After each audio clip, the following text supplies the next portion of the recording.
pessoal, tudo bem? Professor Paulo Gereba de História. Nossa aula de hoje, nós vamos refletir sobre o encontro entre dois mundos. O velho mundo, o chamado mundo europeu, e um novo mundo, o mundo da América. Esse velho mundo europeu, um mundo caracterizado como do renascimento cultural, das grandes navegações, o mundo da formação dos estados modernos, estados que se caracterizaram como de antigo regime, o mundo da reforma protestante, que vai se encontrar com esse mundo da América, do Novo Mundo, que os europeus, por conta do seu etnocentrismo, os europeus consideravam como um mundo pagão. Eles diziam que era um mundo sem fé, sem lei e sem rei. Observando-se dessa forma, que esse velho mundo cristão, ele acaba criando uma série de estereótipos e preconceitos sobre esse novo mundo. Um mundo que ele vai caracterizar como pagão, um mundo que ele vai chamar o mundo dos indígenas, quando na verdade nós temos um mundo dos nativos, da diversidade cultural desses povos nativos que viviam aqui nesse novo mundo ou nesse mundo da América. É evidente que para que se possa pensar um encontro entre esses dois mundos, só foi possível a partir do movimento na modernidade chamado de grandes navegações. A partir do movimento da chamada expansão marítimo e comercial europeia, o movimento da expansão ultramarina ou das grandes navegações, que nós teremos o encontro entre esse velho mundo europeu e o novo mundo da América, ou entre esse mundo cristão e esse mundo pagão, como os europeus denominavam de uma forma preconceituosa esse novo mundo, ou esse mundo dos nativos ou dos gentios que habitavam aqui a América. É lógico que as grandes navegações que trouxeram consequências, resultados importantes para o próprio velho mundo, para o mundo europeu. Resultados como a Revolução Comercial Europeia, que dinamizaram a vida urbana e comercial de estados que vão surgir na Europa nos tempos modernos, como Portugal, Espanha, que foram pioneiros no movimento das grandes navegações, e até mesmo estados como França, Holanda e Inglaterra. A Revolução Comercial, que foi fundamental para a expansão do pré-capitalismo, ou da acumulação de capital, realizada pelos europeus, principalmente no Novo Mundo ou na América. Um resultado que vai trazer também a presença da mão de obra escrava. Os europeus vão utilizar a escravidão no Novo Mundo, a escravidão dos gentios, dos nativos e até mesmo a escravidão africana, através do tráfico internacional de escravos. Então, é um desdobramento, um resultado das grandes navegações, claramente a utilização do trabalho escravo nas áreas coloniais do Novo Mundo, principalmente aqui no que nós chamamos de América. A imposição dos valores da cultura eurocêntrica. A cultura eurocêntrica impõe os seus valores, a sua fé, o seu Estado, a sua concepção de organização de Estado, as suas leis, os seus hábitos, os seus valores, as suas tradições, apesar de toda a resistência que nós teremos por parte desses nativos do mundo novo ou da América. Então, existe uma imposição dos valores dessa cultura europeia. É o que nós chamamos de eurocentrismo. Observe que a justificativa religiosa que os europeus utilizaram na época das grandes navegações em relação à conquista desse novo mundo ou da América foi justamente a questão da expansão da fé cristã. A expansão da fé cristã foi a grande justificativa religiosa utilizada por esse mundo eurocêntrico, que impõe os seus valores sobre o novo mundo ou o mundo dos nativos, dos gentios da América. E é lógico que a partir desse movimento nós teremos um encontro entre esses mundos. Mundos completamente opostos. mundos completamente distintos, com valores culturais, com hábitos, tradições, costumes completamente diferentes. Porém, o que vai se observar no encontro desse velho mundo, do mundo da conquista, do mundo da colonização, do mundo do pacto colonial, do mundo que vai dizimar, que vai aculturar, que vai escravizar os nativos desse novo mundo, apesar de todos os mecanismos de resistência. Então, a partir das grandes navegações, nós teremos o encontro entre esse mundo europeu e esse mundo novo, que é o mundo, basicamente, do continente americano.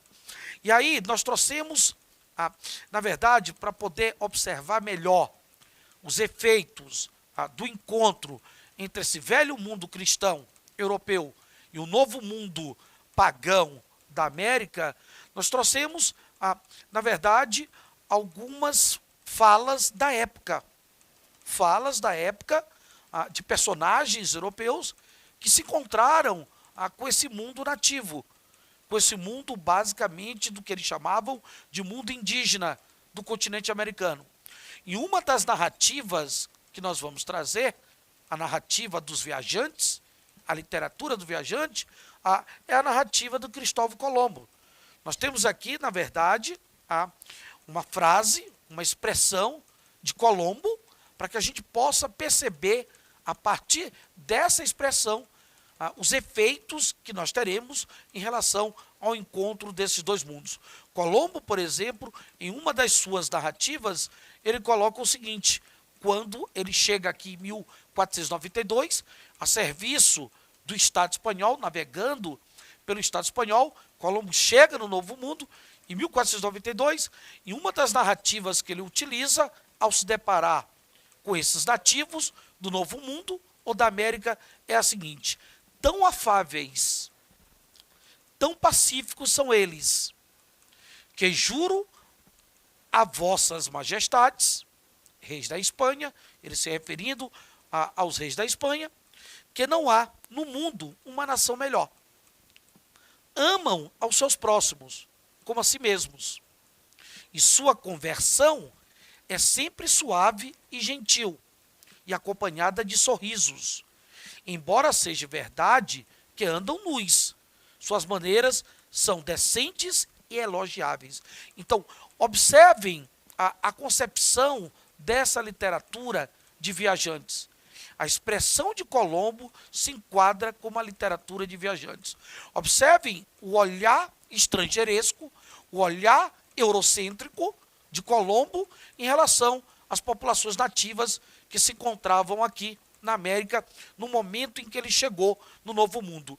Observe que são descrições dos nativos. Colombo descreve os nativos como afáveis, como pacíficos, como decentes. Então, observe que a narrativa de Colombo é uma narrativa que mostra esses nativos que ele vai olhar, que ele vai se deparar, no primeiro momento, como seres humanos, como seres bondosos, como seres que, na verdade, há pacifismo, apesar de saber que essas sociedades nativas, as suas diversidades mostram claramente a presença de rivalidades entre elas.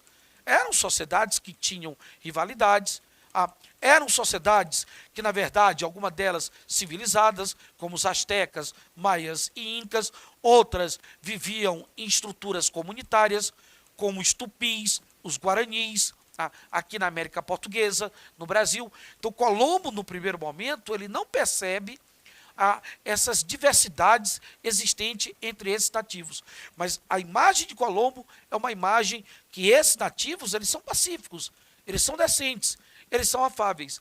Apesar de mostrar claramente que eles são facilmente convertidos ao quê? Ao cristianismo. Então, Colombo ratifica claramente na sua narrativa a necessidade do processo de conversão, que é a justificativa ideológica que eles vão carregar em relação à conquista desse novo mundo, a expansão da fé cristã.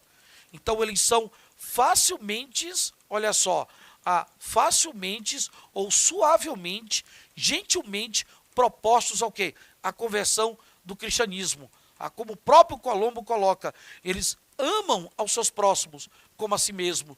Então, dentro dessa perspectiva, desse olhar de Colombo, temos aqui um olhar que mostra a necessidade de impor a religião cristã a esse mundo. Ou seja, a religião com base na cultura eurocêntrica, como se fosse uma religião muito melhor para esses nativos. Então, essa seria a ideia inicial que Colombo vai ter no momento que ele se depara com os primeiros povos nativos aqui no Novo Mundo ou na América. Então, ama os seus próximos, mas Colombo também fala que eles andam nus.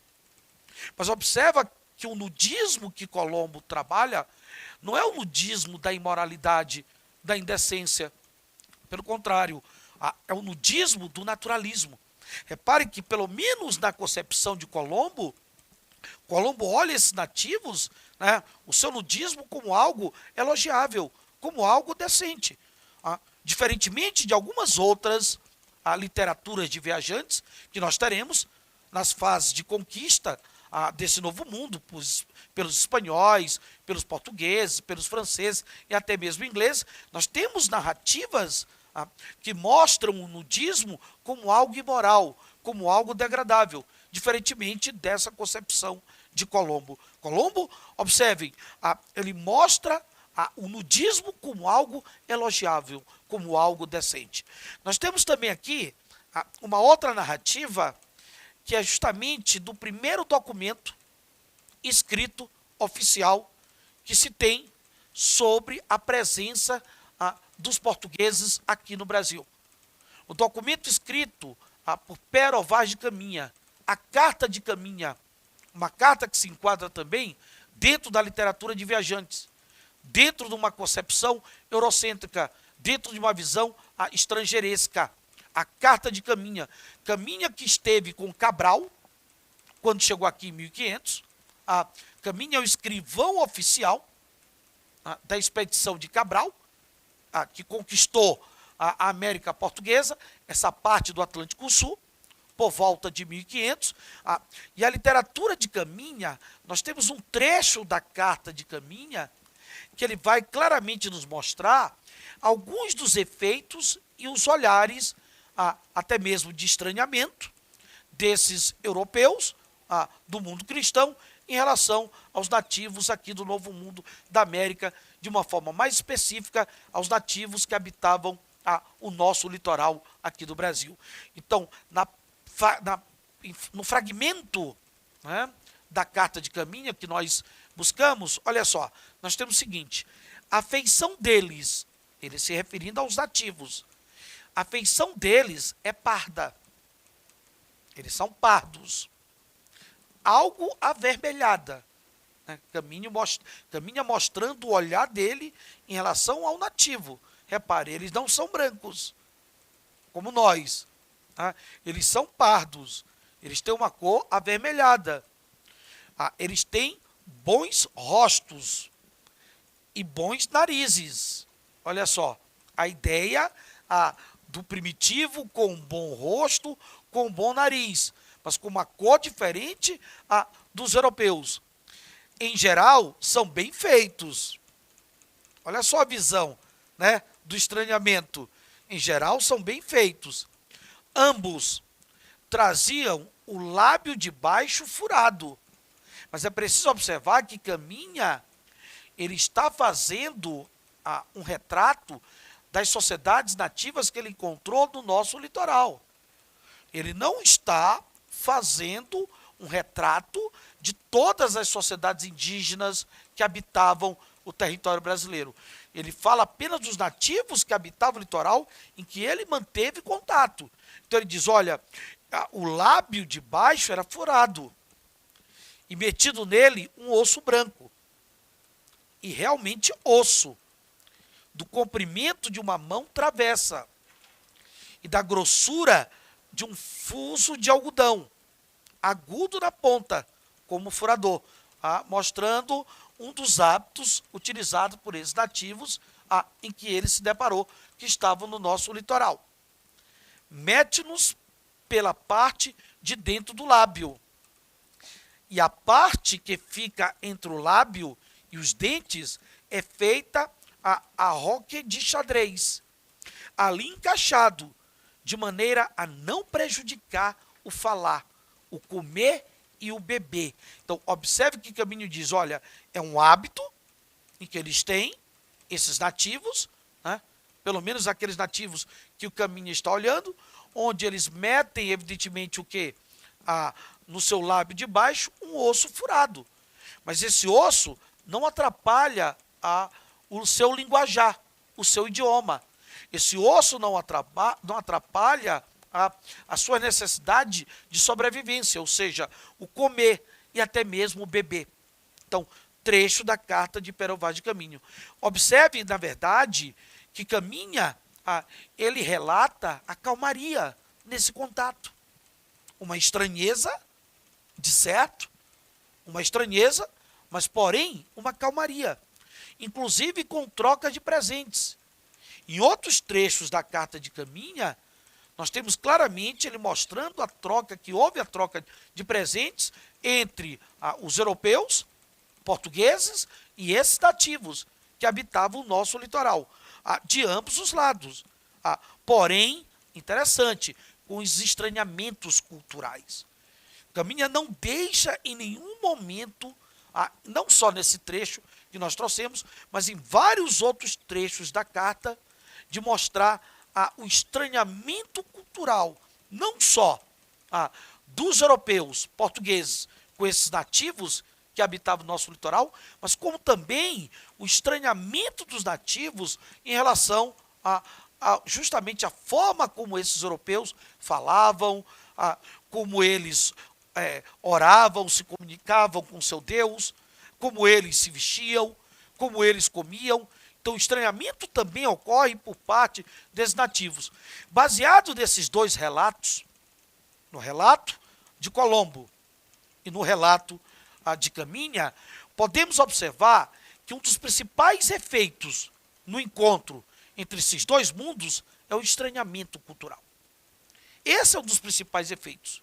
Tanto Colombo como Caminha vão estranhar os hábitos, os valores, as tradições, ou seja, o modo de ser, o modo de viver, o modo do cotidiano cultural desses nativos que habitavam o chamado Velho Mundo, ou melhor falando, o Novo Mundo ou o Mundo da América.